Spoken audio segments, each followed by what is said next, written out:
શાસ્ત્ર ભાગ આપણે વાંચ્યો માથીની સુવાર્તા એનો 4થો અધ્યાય 25મી કલમ, માથી 4:25, અને ગાલીલથી તથા 10 નગરથી તથા યરૂશાલેમથી તથા યહૂદિયાથી તથા યર્દનને પેલે પારથી લોકોના ટોળે ટોળા તેમની પાછળ ગયા. ટોળે ટોળા પ્રભુ ઈસુની પાછળ ગયા. અને કેટલું બધું લખેલું છે કે ગાલીલ, 10 નગર, યરૂશાલેમ, યહૂદિયા, યર્દનને પેલે પાર, બધેથી લોકો પ્રભુ ઈસુની પાછળ દોડતા હતા. પ્રભુ ઈસુ જ્યાં જાય એમની પાછળ જતા હતા. કેમ જતા હતા લોકો? કેમ પ્રભુ ઈસુની પાછળ ટોળે ટોળા જતા હતા? માની લો કે કોઈ ગામ છે અને ગામમાં વાયરસ ચાલુ થયો છે. આખા ગામમાં વાયરસ ફેલાયો છે, લોકોને મારી રહ્યો છે, લોકોને નબળા એ વાયરસ પાડી રહ્યો છે, તકલીફ થઈ રહી છે આખા ગામમાં.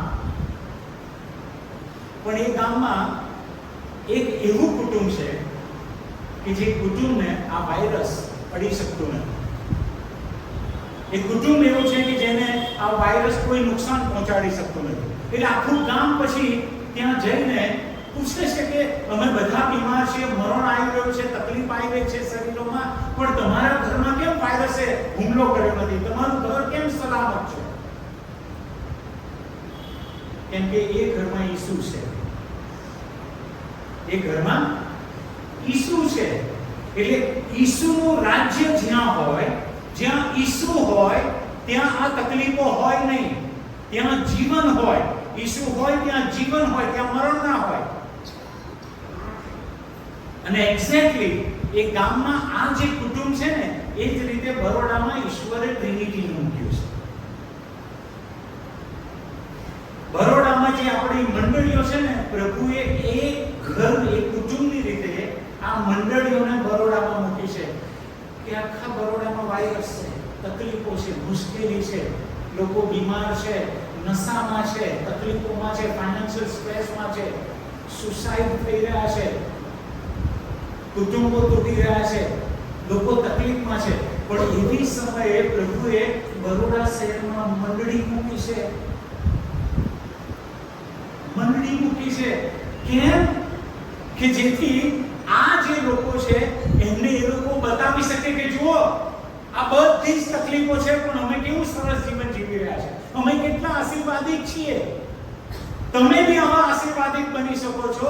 ઈસુના રાજ્યમાં આવી જાઓ, ઈસુને તમારા રાજા બનાવી દો, ઈસુના ઘરના સભ્ય તમે બની જાઓ. મંડળીનું કામ આ છે બાળકો, ઈસુને પ્રગટ કરવાનું. આ મંડળીનું કામ છે. મંડળીને એટલે પ્રભુએ મૂકી છે, મને એટલા માટે મૂક્યો છે, તમને એટલા માટે તમારી સોસાયટીમાં, કોલોનીમાં, ફ્લેટમાં એટલે મૂક્યા છે કે ત્યાં જે તકલીફો ઊભી થઈ રહી છે, પણ આ કુટુંબ એવું છે, આ જીવન એવું છે કે જે જીવનની ઓળખ આપણને કરાવે છે. પ્રભુ ઈસુએ એટલે જ એમની સેવાની શરૂઆત એ ઈશ્વરના રાજ્યથી કરી. 4થો અધ્યાય માથીનો એનું 17મું વચન, માથી 4:17.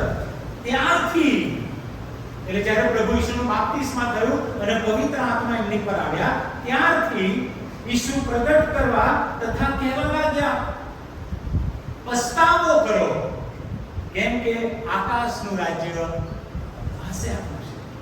સી, પ્રભુ ઈસુએ પોતાની સેવાની જે શરૂઆત છે ને, એમનો વિષય કયો હતો? ઈશ્વરનું રાજ્ય. ઈશ્વરનું રાજ્ય એ પ્રભુ ઈસુની સેવાનો મુખ્ય વિષય હતો. અને વાળાઓ, ઉત્પત્તિથી પ્રકટીકરણ બી આખું તમે જુઓ ને, બાઇબલનો એક જ વિષય છે, એ ઈશ્વરનું રાજ્ય. બીજો કોઈ વિષય નથી. આ જ મુખ્ય વિષય છે, ઈશ્વરનું રાજ્ય. અને ત્યાં એવું લખ્યું છે, જો બે શબ્દ મહત્વના છે 17મી કલમમાં, પ્રગટ કરવા તથા કહેવા લાગ્યા. પ્રગટ કરવું અને કહેવું, આ બંનેમાં ફરક છે. મંડળીએ સમજવું જ રહ્યું. જો અસરકારક આપણે બનવું છે તો આ બે બાબત સમજવી રહી. મંડળી ઈસુને પ્રગટ કરે, ઈશ્વરના રાજ્યને પ્રગટ કરે અને કહે. એટલે કહેવું સુવાર્તા કહેવી અને સુવાર્તા પ્રગટ કરવી આ બંનેમાં ફરક છે. કહેવું અને પ્રગટ કરવું ફરક છે. જ્યારે ચૂંટણી આવે ને ત્યારે બધી જ જે રાજકીય પક્ષ છે, પાર્ટીઓ છે, એ પોતાનો પ્રચાર ચાલુ કરે હે ને.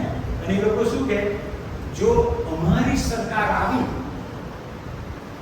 તો ગેસના સિલિન્ડરના ભાવ આટલા કરી દઈશું. જો અમારી સરકાર આવી તો ઇલેક્ટ્રિસિટીનું જે યુનિટ છે એમાં આટલું કરી દઈશું.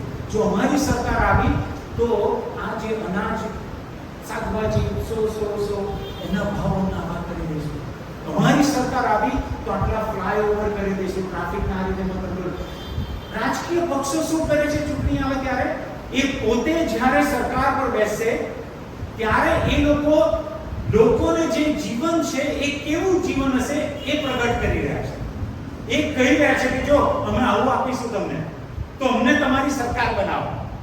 બેઝિકલી શું કહે છે, જો આવું જીવન જોઈએ છે તો અમને સરકાર બનાવો અને અમને સરકાર બનાવીને તો તમારું જીવન આવું કરીશું. પ્રભુ ઈસુએ શરૂઆત એમના રાજ્યથી કરી. ઈશ્વરનું રાજ્ય અને એ બંને કહેવા લાગ્યા અને પ્રગટ કરવા લાગ્યા. એટલે શબ્દોમાં એ ઈશ્વરનું રાજ્યની સુવાર્તા ફેલાવવા લાગ્યા કે ઈશ્વર આવી ગયા છે, ઈશ્વર તમને પ્રેમ કરે છે, ઈશ્વર આવા દાવા કરે છે કે તમને તમારી જરૂરિયાત ઈશ્વર પૂરી પાડશે, ચિંતા કરતા નહીં, ઈશ્વર તમારા બાળકોની સંભાળ લેશે. એ સુવાર્તા આપવા લાગ્યા કે ઈશ્વરનું રાજ્ય આવી ગયું છે. કહેવા લાગ્યા, પણ કહેવાની સાથે એ પ્રગટ પણ કરવા લાગ્યા. પ્રગટ કરવા લાગ્યા એટલે શું કે હું સરકાર બનીશ ત્યારે નહીં, હું તો અત્યારે જ ઈસુ કે છે અત્યારે જ હું એ જીવન ચાલુ કરી દઉં છું. અમે સિંહાસન પર બેસીશું ત્યારે નહીં, અત્યારે જ હું તો એ ભાવ ઓછા કરી દઉં છું. હું આવીશ ત્યારે નહીં, અત્યારે જ હું જ્યાં ઊભો છું ઈસુ કે છે ત્યાં જ હું બીમારી દૂર કરું છું. હું અત્યારે જ છુટકારો આપું છું. હું અત્યારે જ આટલી રોટલી આટલી માછલીથી 5000 ને જમાડું છું. મારા રાજ્યમાં ખોટ નથી. ભવિષ્યની વાત નહીં, વર્તમાનમાં પ્રભુ ઈસુએ પોતાનું રાજ્ય પ્રગટ કરીને લોકોને કહ્યું કે મારા રાજ્યમાં આ જીવન છે. જુઓ, નહીં રોટલીની ખોટ પડે, નહીં મકાનની ખોટ પડે, કશાની તમને ખોટ પડશે નહીં. આ મારું રાજ્ય છે. એટલે પ્રભુ ઈસુએ જે પ્રગટ કરવા લાગ્યા અને કહેવા લાગ્યા. અને તમે જુઓ કે શરૂઆતમાં જ પ્રભુએ જ્યારે આવું કર્યું ને અને એમના અંત સુધી તમે જુઓ 3 વર્ષની સેવા પ્રભુ ઈસુ બીજું કશું જ નહીં કર્યું, આ જ કર્યું. ઈશ્વરનું રાજ્ય કેવું હશે, એના નાગરિક જે બની જાય છે એનું જીવન કેવું હશે એ જ પ્રગટ કર્યું. ઈસુએ કીધું કે ઈશ્વર જ્યારે રાજા બને છે તમારા જીવન કેવા થઈ જાય છે જોઈ લો. આંધળો બારતીમાં આવ્યો તો પ્રભુ કહે છે મારા રાજ્યમાં આંધળા નહીં હોય. આ તો એની આંખો આપી દીધી અને કહે છે જો મારું રાજ્ય આવું છે. ભૂખ્યા લોકો હતા, પ્રભુએ કીધું જો મારું રાજ્ય આવું છે, 5000 થી વધારે 4000 થી વધારે એ લોકોને જ મળે. મારું રાજ્ય એમાં ખોટ નહીં પડે. દ્રાક્ષારસ ફૂટ્યો છે, મારું રાજ્ય છે, લો આ દ્રાક્ષારસ. પિતર ને યોહાન ને એ લોકો પછી પ્રભુને પ્રશ્ન પૂછે છે પ્રભુ અમે આટલું બધું છોડીને આવ્યા તો તમારા રાજ્યમાં અમને શું મળશે? પ્રભુ કહે છે 100 ગણા. હાલેલુયા, 100 ગણા તમને ખોટ નહીં પડવા દો. પ્રભુ કહે છે આ મારું રાજ્ય છે. ભલાકો મંડળીને પ્રભુ ઈસુએ જે કામ સોંપીને ગયા છે ને, એક જ કામ છે તમારું મારું. ઈસુની મંડળીનું એક જ કામ છે કે એમના રાજ્યની સુવાર્તા કહેવાની અને એમના રાજ્યની સુવાર્તાને પ્રગટ કરવાની. ખાલી કહેવાનું જ નહીં પણ એ પ્રગટ થવું જોઈએ. લોકોને બતાવવાનું કે જો જે ઈસુને રાજા માની લે છે ને એના જીવન કેવા હોય છે, એમના કુટુંબ કેવા હોય છે. એટલે પ્રભુ ઈસુએ ત્યાંથી એમની સેવાની શરૂઆત કરી. એમની સેવાનો અંત પણ કયો હતો? પ્રેરિતોના કૃત્યો એનો 1લો અધ્યાય.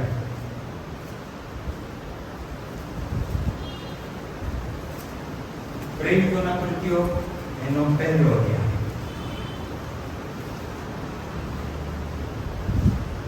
સેવાની શરૂઆત પ્રભુએ એમના રાજ્યથી કરી અને એમને ઉપર લઈ લેવામાં આવ્યા ત્યારે પણ એ શું કરતા હતા? પહેલો અધ્યાય 3જી કલમ. મરણ સહ્યા પછી તેમણે પોતાને સજીવન થયાની ઘણી સાબિતી આપી. વાહ, આની પર થોડો વિચાર કરીએ. ઓકે, મરણ સહ્યા પછી પ્રભુ ઈસુએ પોતાના સજીવન થયાની શું આપી? શું આપી? શું આપી? કોને સાબિતી આપી? પ્રેરિતોને. સજીવન થયાની સાબિતી પ્રેરિતોને આપી. ધ્યાનથી સાંભળજો કે જે લોકો 3 વર્ષ એમની સાથે રહ્યા, 3 વર્ષ પ્રભુ ઈસુની સાથે રહ્યા અને છતાંય પુનરુત્થાન પર વિશ્વાસ નહીં કર્યો. 3 વર્ષ.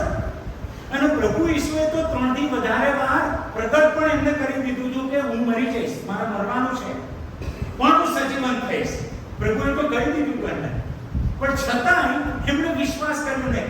તમે વિચાર કરો વાલાઓ કે જે 3 વર્ષ પ્રભુ ઈસુની સાથે રહ્યા હોય, પ્રભુ ઈસુને જોયા હોય, પ્રભુ ઈસુનો અધિકાર મરણ પર જોયો હોય, મરણ પર ઈસુનો અધિકાર એ લોકોએ જોયો.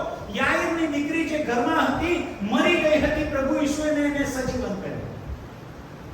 નાઈન નામના શહેરમાં, હજુ તો શહેરની જે બહારનો વિસ્તાર છે એને દફનાવવા માટે લઈ જતા હતા વિધવાના દીકરાને. પ્રભુ ઈસુએ ત્યાં એને સજીવન કર્યો. મરી ગયેલો એને લઈ જતા હતા કબ્રસ્તાન. પેલી ઘરમાં હતી, આ રસ્તામાં હતો, એને સજીવન કર્યો. શિષ્યો જોવે છે આ બધું. લાજરસ ઓલરેડી દફન થઈ ગયું છે, 4 દિવસ થઈ ગયા છે, અને પ્રભુ ઈસુ એને ફરીથી ઉઠાડે છે, ફરીથી ઉઠાડે છે. આ શિષ્યોએ જોયું કે ઈસુનો અધિકાર છે મરણ પર. મરણ નહીં ચાલે ઈસુની પાસે. ઈસુ કહેશે મરણ નીકળ અને નીકળશે. આ અધિકાર બધું જ એ લોકોએ જોયું હતું, અને છતાં જ્યારે ઈસુનું સજીવન થવાનું આવ્યું ત્યારે બાઇબલ કહે છે એ લોકોએ વિશ્વાસ ના કર્યો. વિચાર કરો. એમને સજીવન થયાની સાબિતી આપવી પડી. પ્રભુ ઈસુએ સાબિતી આપવી પડી કે ભાઈ કેમ અવિશ્વાસમાં રહો છો? જુઓ, સ્પર્શ કરો ને, સ્પર્શ કરો છો. જુઓ, થોમા જોઈ લે, હું છું.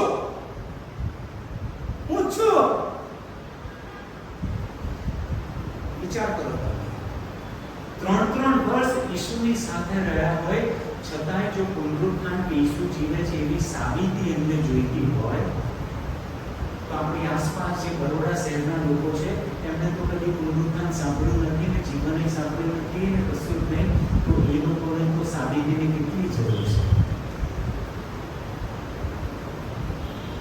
કદી એમણે સાંભળ્યું નથી, મરણ પર અધિકાર કદી જોયો નથી, તો પછી એ લોકોને સાબિતીની કેટલી જરૂર? ખાલી શબ્દોની જરૂર નથી, બરોડાને સાબિતીઓની જરૂર છે. તમે જાણો છો ભારતમાં 2000 વર્ષ થઈ ગયા સુવાર્તાના આયે, પણ હજુ સુવાર્તા અસરકારક કેમ નહીં બની? એ ઈશ્વરનો વાંક નથી, એ સુવાર્તાનો વાંક નથી, વાંક આપણો છે. વાંક આપણો છે. કેમ? કેમ કે સુવાર્તાની જે સત્યતા સાબિત કરવી જોઈએ, ઈસુ જીવતા થયા છે એ સાબિત જે કરવું જોઈએ એ થયું નથી. ખાલી શબ્દોમાં જ આપણે સુવાર્તા આપી છે કે ઈસુ જીવે છે, ખાલી બોલ્યા છે, ચોપાન્યા જ આપણે વેચ્યા છે ઈસુ જીવે છે, ઈસુ જીવે છે, પણ એમને કદી આપણે બતાવ્યો નથી, એમને અનુભવમાં નથી લીધા જો ઈસુ જીવે છે. હવે ચોપાન્યાને કહેવું એ ખોટું નથી, એ કરવું જ જોઈએ, પણ સાબિત કર્યો. ઈસુ કહે છે કે હું તમારા ભંડાર ભર્યા રાખીશ. આપણે લોકોને કહીએ કે ઈસુ તમારી જરૂરિયાત પૂરી પાડશે, પણ આપણા જે તકલીફ જીવનમાં અને કુટુંબોમાં ફાઇનાન્શિયલ તકલીફ છે તો કેવી રીતે ઈસુ પ્રગટ થશે? લોકોને કેવી રીતે દેખાશે કે ના હો જે ઈસુની વાત કરે છે ને કે ઈસુ પ્રોવાઈડ કરે છે, ઈસુ પૂરું પાડે છે, તો આમનું જીવન જુઓ કેટલું સરસ છે, ઈસુ એમને પૂરું પાડે. આ સાબિતી કહેવાય. ઈસુ રોગ મટાડે છે, ખાલી કહીએ જ આપણે, એનાથી ફરક નહીં પડતો. ભારત નહીં આવે પ્રભુની પાસે એ રીતે કહેવાથી. એમને બતાવવું પડશે કે જુઓ ઈસુ રોગ મટાડે છે. દેખાડવું પડશે એમને. 3 વર્ષ જે રહ્યા એમને જો સાબિતીની જરૂર છે, તો બીજા જે બિચારા એમને સાંભળ્યું જ નથી એમને કેટલી વિશેષ સાબિતીઓની જરૂર છે. અને મંડળીને પ્રભુ ઈસુ આ કામ સોંપી ગયા છે કે તમારે બીજું કશું નહીં કરવાનું. આ જે સુવાર્તા છે એને તમે કહો અને એ સુવાર્તાને તમે પ્રગટ કરો. તમને મને આ કોલિંગ પ્રભુએ આપ્યું છે, સુવાર્તાને પ્રગટ કરો. ખાલી કે ના કરશો. પણ પુનરુત્થાનના સન્ડે જે આપણે 3 વાર પોકાર કરીએ છીએ પુનરુત્થાનના સન્ડે, શું બોલીએ છીએ આપણે? ઈસુ. અને પછી આપણે શું કહીએ? 3 વાર ઈસુ ઉઠ્યા છે અને આપણે કે હા ખરેખર ઉઠ્યા છે. પણ બધાનું સારું કઈ છે?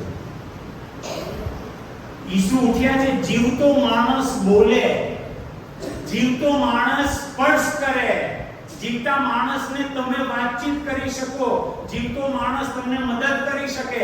તો બતાવો ને ઈસુ જીવ્યો છે, ઈસુ ઉઠ્યા છે, બતાવો. બરોબર, આ કઈ જરૂર છે આપણને મંડળીને કે બતાવો ઈસુને. તમે કહો છો ખરેખર ઉઠ્યા છે, તો મારા કુટુંબમાં આ પ્રશ્ન છે, બતાવો એ ઉઠ્યો હોય.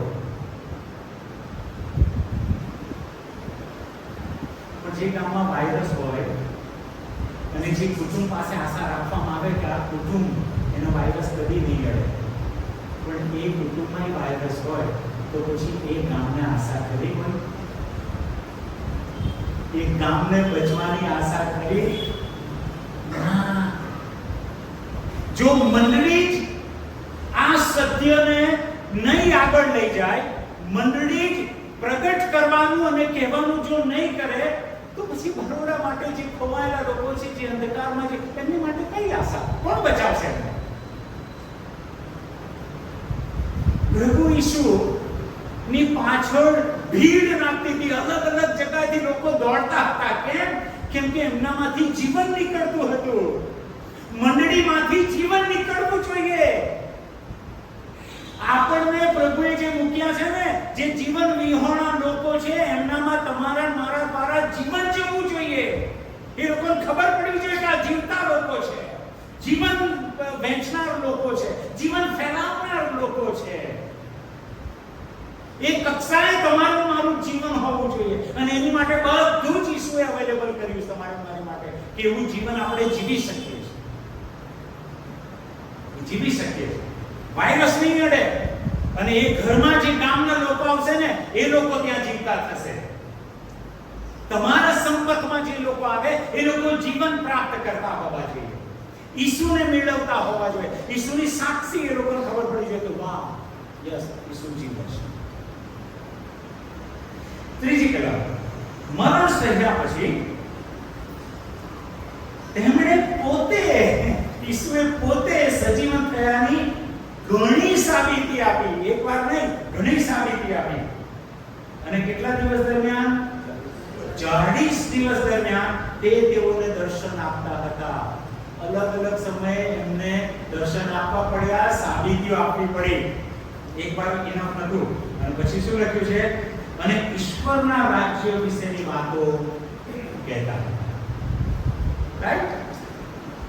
શરૂઆત ઈશ્વરના રાજ્યથી એમણે કરી, અને ઉપર જવાનો સમય આવે પહેલા 40 દિવસ સુધી ઈશ્વરના રાજ્યની વાતો એમના શિષ્યોને કહેતા.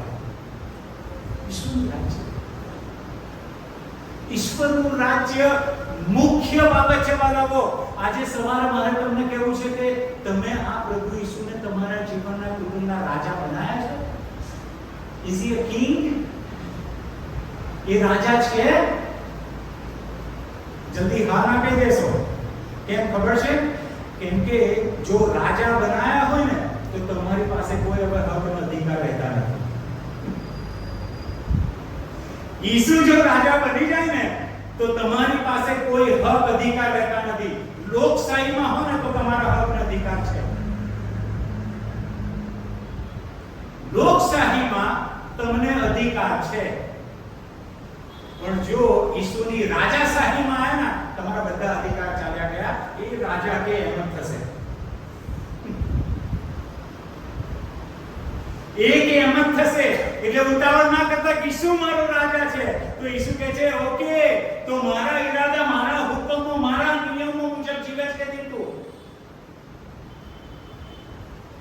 હું રાજા છું, તો પછી મારી પ્રજા તરીકે તારે મારા નિયમોના અધીન રહેવાનું. અને પછી હું વિજયવંત છું, તો તારું જીવન બી વિજયવંત હોવું જોઈએ. તું હારેલો ના રહે, નિરાશામાં ના જીવીશ. ઈસુ રાજા છે, આપણા જીવનના રાજા. એને બનાવ્યા છે, રાજા છે, બનાવ્યા છે. તમે કહેશો કે કેવી રીતે એમને રાજા બનાવો? કેવી રીતે રાજા બનાવો? તમારે અમેરિકાના નાગરિક બનવું હોય તો શું કરવાનું? શું કરવાનું? તેની સરકારને કહેવું પડે ને, અરજી કરવી પડે કે નહીં? હે? અરજી કરવાની. અને પછી એ સરકાર શું કહે? Okay, done. તમે અરજી કરો અને એ અરજી પર સિક્કો મારે. You are citizen. તમે એના ઈશ્વરના રાજ્યમાં કેવી રીતે? તો કે એના કુટુંબમાં જન્મ લઈ લેવા. ઈશ્વરના કુટુંબમાં જન્મ લઈ લેવાનો. એટલે નિકોદેમસ કહે છે કે હું તો આટલો ઉંમરવાળો થઈ ગયો, હવે ફરીથી કેમ જન્મ લઉં? નિકોદેમસ શું કહે છે? હું તો આટલો મોટો થઈ ગયો, મને માના પેટમાં ફરીથી પાછો જવું, કેવી રીતે જન્મ લઉં? પ્રભુ કહે છે જે દેહ છે એ દેહ છે, ને જે આત્મા છે આત્મા છે. દેહથી તું તારા પિતાના કુટુંબમાં જન્મ્યો, દેહથી તું મહેમાન કુટુંબમાં જન્મ્યો, દેહથી તું ક્રિશ્ચિયન કુટુંબમાં જન્મ્યો, દેહથી તું ડાબી રાણા વગેરે વગેરે મહેમાન, દેહથી તું એક કુટુંબમાં જન્મ્યો. પણ એ જે કુટુંબનો જન્મ છે ને, એ તને ઈશ્વરના રાજ્યમાં નહીં લઈ જાય. તારે આત્માથી જન્મ લેવો પડશે. શરીરથી તો તું આ શબ્દનો જે છે એ કુટુંબમાં જન્મ્યો, પણ હવે આત્માથી તારે ઈશ્વરના કુટુંબમાં જન્મ લેવો પડશે. બાય સ્પિરિટ, સ્પિરિટ, આત્મા, આત્માના નવો જન્મની વાત છે. It is very simple. કશું કોમ્પ્લિકેશન નથી ઈશ્વરના રાજ્યમાં ભાગીદાર થવા માટે, જન્મ લેવા માટે. વિશ્વાસ કરી લો, પ્રભુ ઈસુ પર વિશ્વાસ કરી લો, ગ્રહણ કરી લો, એને સ્વીકારી લો કે ઈસુ થેન્ક યુ, હું તો ખોટા રસ્તે જીવ્યો અત્યાર સુધી, પણ હવે તારા રસ્તે જીવીશ. હું તો ખોટા રાજ્યમાં જીવન શોધી રહ્યો, બીજા રાજાઓમાં જીવન શોધી રહ્યો, બીજી સરકારોમાં જીવન શોધી રહ્યો, પણ હવે તું મારો રાજા, હું તારામાં જીવન શોધું છું. સાચા હૃદયથી આટલું નીકળ્યું, તમે રાજ્યના ભાગીદાર થઈ ગયા. That's all. પછી તમારું જીવન ચાલુ થઈ જશે, જોજો. એટલે સાચા હૃદયથી ખાલી આટલું કહી દો, ઈસુ હું તો ખોટા રાજ્યમાં અત્યાર સુધી જીવન શોધતો હતો, પણ હવે તું મારો રાજા. જોજો પછી તમારું જીવન. પ્રભુ ઈસુએ અહીંયા 40 દિવસ સુધી એમને રાજ્યની વાત કરી. એટલે તમે સમજો છો કે શરૂઆત અને અંત પ્રભુ ઈસુની સેવાનું ઈશ્વરનું રાજ્ય હતું. ઉત્પત્તિમાં ઈશ્વરનું રાજ્ય એદન વાડીમાં ચાલુ થયું, અને પ્રતિકરણમાં તમે જોજો નવું આકાશ નવું પૃથ્વી, એ ઈશ્વરનું રાજ્ય ફરીથી સ્થાપન થયું. ઈશ્વરનું રાજ્ય, ઈશ્વરનું રાજ્ય આ બહુ મહત્વનું છે. પહેલા તરફથીમાં આવો, એનો ચોખ્ખો અધ્યાય.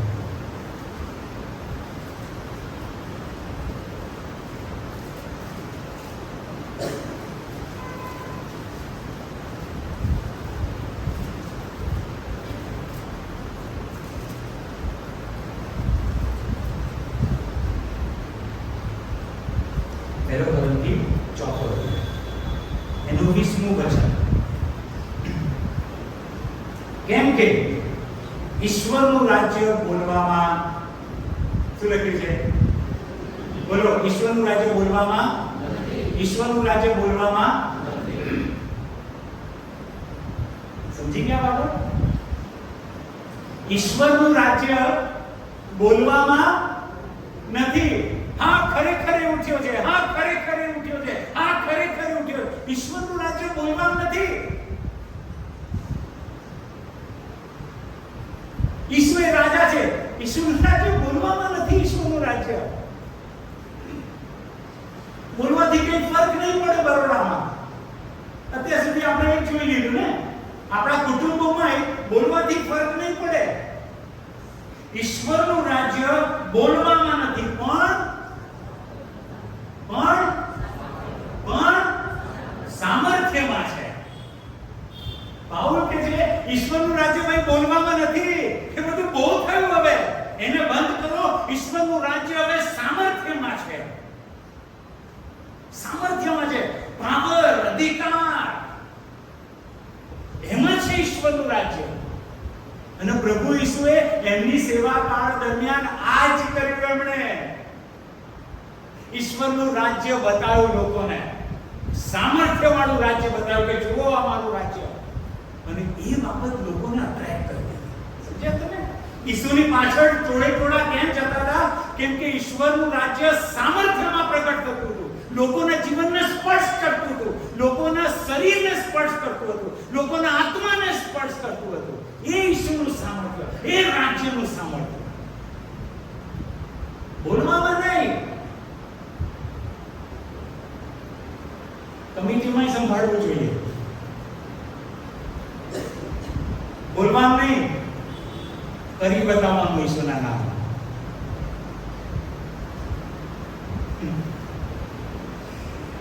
ઘણી બધી બાબતો છે મંડળી.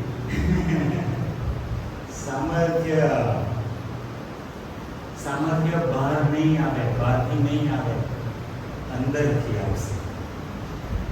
અંદર સામર્થ્ય આપ્યું છે પ્રભુએ, અંદર છે. હવે બહારથી કશું શોધવાની જરૂર નથી. ઓ પ્રભુ આપો આપો, ઉપરથી આવો. અંદર છે. ઈસુ અંદર છે ને, ઈસુનો આત્મા અંદર છે, તો એ સામર્થ્ય અંદર છે. હવે એને બહાર કાઢવાની જરૂર છે. પ્રભુ ઈસુએ એ જ કર્યું. બોલવામાં નહીં. ઈસુએ સામર્થ્ય પોતાના જીવનમાંથી, પોતાના શરીરમાંથી એ સામર્થ્ય બહાર કાઢીને લોકોને બતાવ્યું. અને જો એ અંદર છે ને, તો તમને ખબર પડશે કે સામર્થ્ય નીકળી રહ્યું છે. પ્રભુ રસ્તે ચાલતા જતા હતા અને પેલી સ્ત્રી સંતાઈને આવીને, છોકરીને આવીને એમના જબડાની કોરને અડકી. અને શિષ્યોએ સાચું જ કહ્યું, એટલે પ્રભુ કેટલા બધા લોકો પરાપડી કરે છે અને તમે કહો છો મને અડક્યું કોણ?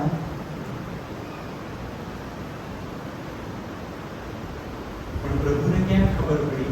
બાઇબલ એવું કહે છે કે ઈસુમાંથી એ પરાક્રમ નીકળ્યું. ઈસુમાંથી એ પરાક્રમ નીકળ્યું. ઈસુને તો ખબર જ નથી.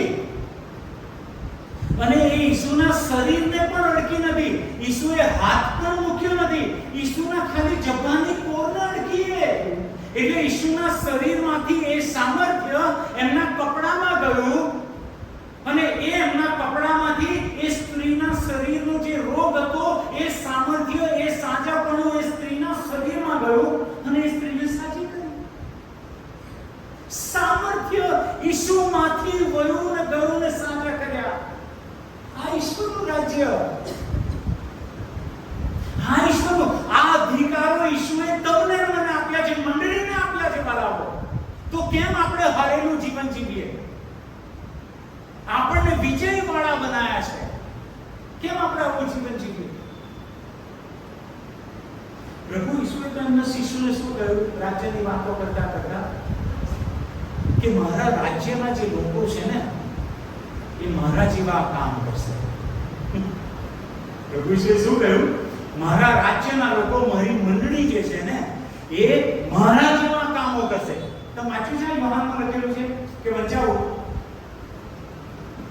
પડશે. ચાલો યોહાન 14મો અધ્યાય.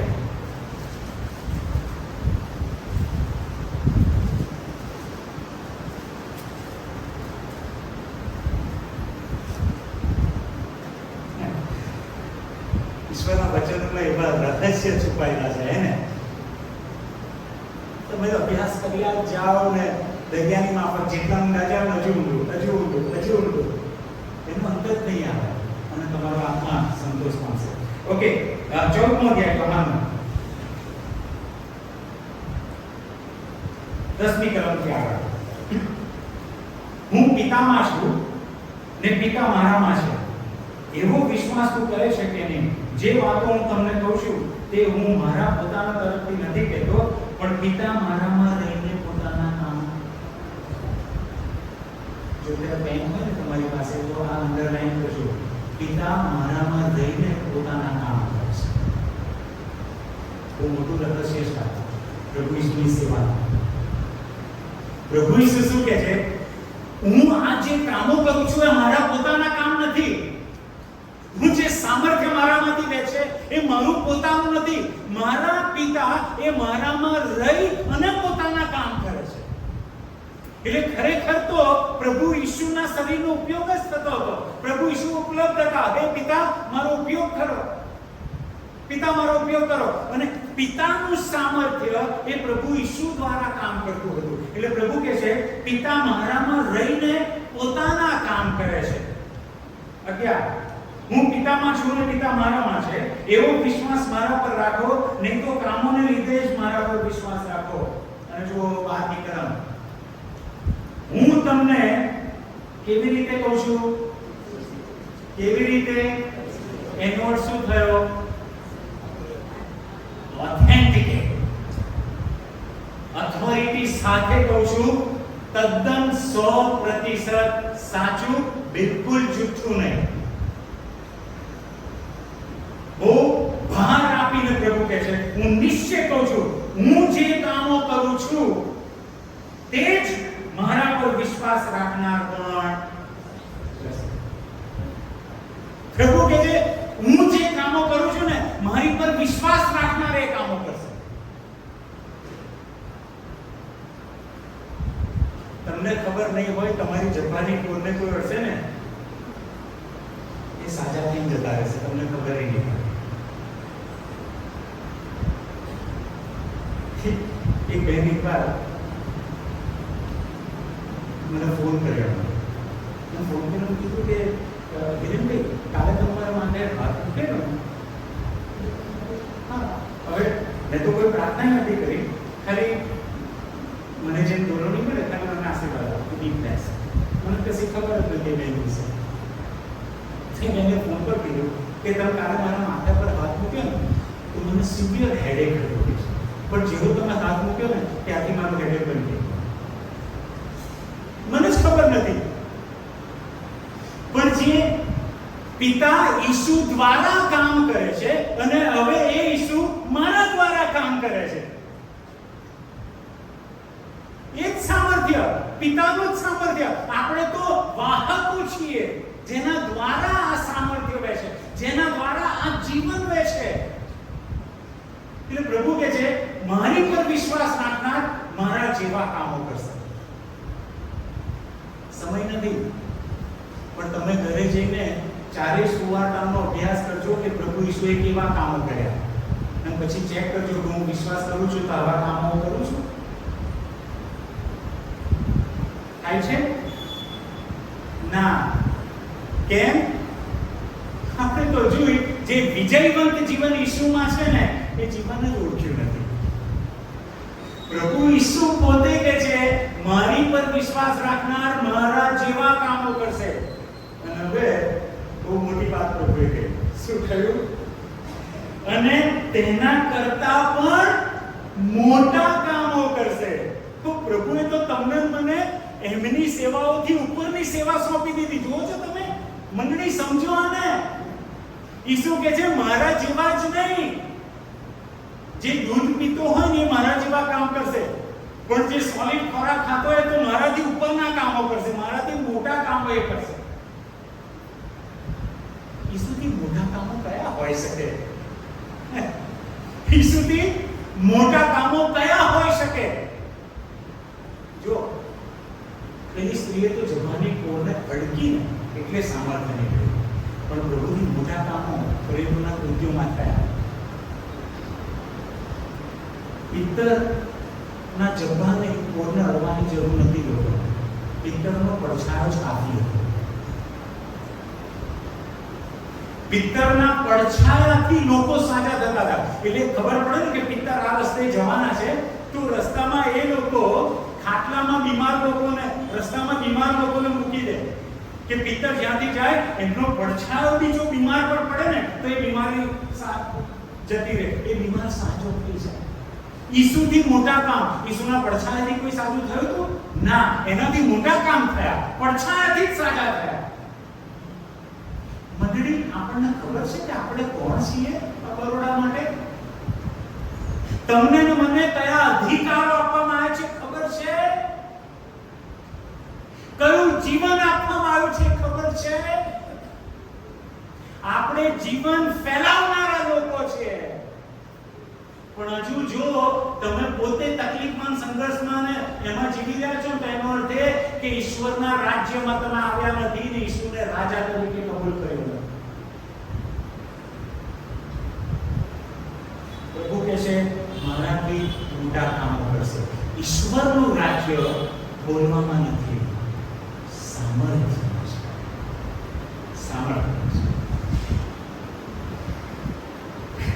ઘણી બધી બાબતો છે પણ છેલ્લે હું કહી દઉં. માથી 4 અધ્યાય જે આપણે વાંચ્યું,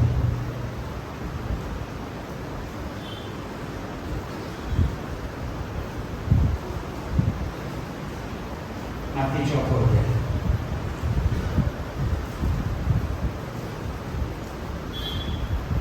જે 25ની કલમ વાંચી ને ફરીથી વાંચીશું, પછી હું આગળ કહીશ.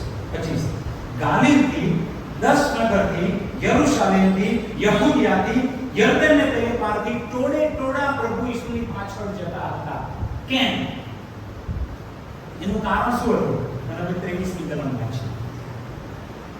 અને ઈસુ તેઓના સભા સ્થાનમાં શું કરતા હતા?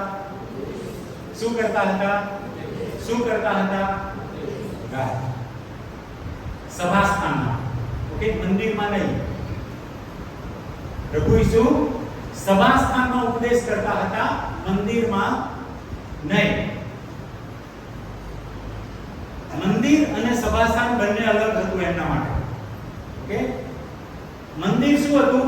મંદિર એ હતું કે જ્યાં વિધિ થાય, જ્યાં અર્પણો બલિદાનો ચડાવવામાં આવે, એ મંદિર હતું.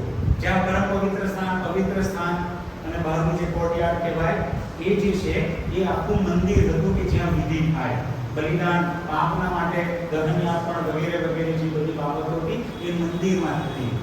એ મંદિરમાં પ્રભુ કરતા હતા, પણ અત્યારે આપણો વિષય નથી. પણ અહીંયા જે લખવામાં આવ્યું છે એ મંદિરમાં નહોતું કે જ્યાં વિધિઓ થાય, અર્પણ ચડાવવામાં. પણ અહીંયા જે લખ્યું છે પ્રભુ સભા સ્થાનમાં ઉપદેશ આપતા હતા. સભા સ્થાન, એ સમયનું સભા સ્થાન એટલે શું હતું? કે જ્યાં નિયમશાસ્ત્ર જે હતું, પ્રબોધકોના જે પુસ્તકો હતા એ મૂકવામાં આવતા હતા અને વાંચવામાં આવે અને એની પર ચર્ચા કરવામાં. સભા સ્થાન, ત્યાં લોકો આવે શિક્ષણ પ્રાપ્ત કરવા આવે, ત્યાં અર્પણ ચડાવવા જાય મંદિરમાં, પણ સભા સ્થાનમાં એ લોકો નિયમશાસ્ત્રને શીખવા માટે આવે. એટલે પ્રભુ ઈસુ સભા સ્થાનમાં ઉપદેશ કરતા હતા ને રાજ્યની સુવાર્તા પ્રગટ કરતા હતા. જો હવે તમારે મારે આને આપણે શું કહીશું? મંદિર કહીશું કે સભા સ્થાન કહીશું? આને આપણે મંદિર કહીશું કે સભા સ્થાન?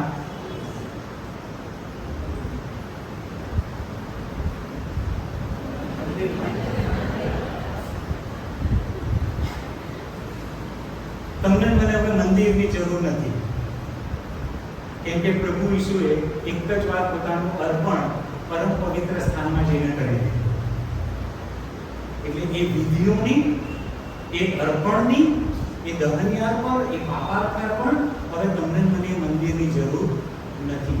એટલે તો પ્રભુ ઈસુએ સમૃદ્ધિ સ્ત્રીને કહ્યું કે બાય મારું માન, બિલીવ મી. પ્રભુ કહે બાય મારું માન.